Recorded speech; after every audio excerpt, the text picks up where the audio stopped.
all of the conditions that took place tonight, and I will say, it's not. Washington Hilton হোটেলের সেই ঝলমলে রাত মুহূর্তেই বিষাদে পরিণত হলো। ডোনাল্ড ট্রাম্পের ওপর আবারও প্রাণঘাতী হামলার চেষ্টা করা হয়েছে। 7 থেকে 8 রাউন্ড গুলির শব্দে যখন থরথর করে কাঁপছে চারপাশ, তখন সিক্রেট সার্ভিসের একটা চিৎকার, প্রেসিডেন্টকে বাঁচাও। আজকের ভিডিওতে আমরা জানবো কে এই হামলাকারী, কিভাবে নিশ্ছিদ্র নিরাপত্তা ভেদ করে সে পৌঁছে গিয়েছিল ট্রাম্পের এত কাছে।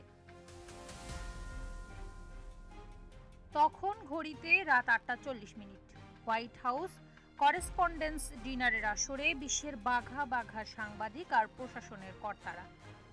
ঠিক তখনই মেটাল ডিটেক্টর চেক পয়েন্টের কাছে অতর্কিত হামলা চালায় 31 বছর বয়সী কোল টমাস অ্যালেন। তার হাতে ছিল শটগান আর পকেটে একাধিক ছুরি।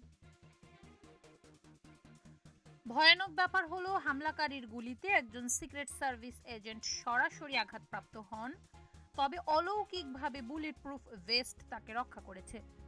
গুলির শব্দ শোনা মাত্রই ডিনার টেবিলের নিচে আশ্রয় নেন কয়েকশো অতিথি। মাত্র কয়েক সেকেন্ডের ব্যবধানে ট্রাম্পকে সরিয়ে নেওয়া হয় নিরাপদ স্থানে। কিন্তু প্রশ্ন উঠেছে, ক্যালিফোর্নিয়া থেকে আসা এই যুবক কিভাবে এই দুঃসাহস দেখালো? ইতিমধ্যেই হামলাকারীকে আটক করা হয়েছে এবং সোমবার তাকে ফেডারেল আদালতে তোলা হবে।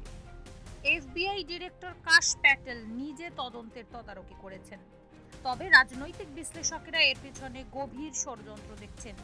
একদিকে মধ্যপ্রাচ্যে ট্রাম্পের আগ্রাসী নীতি, অন্যদিকে খোদ আমেরিকার ভেতরে বাড়তে থাকা উগ্রবাদ। এই হামলা কি তারই ফলাফল?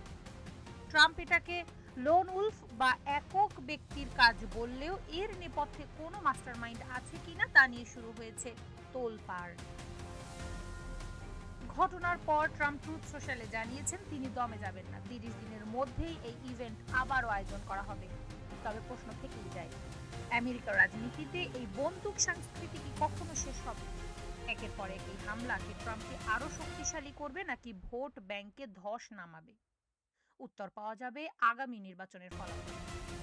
কারিমা, ভোরের আকাশ।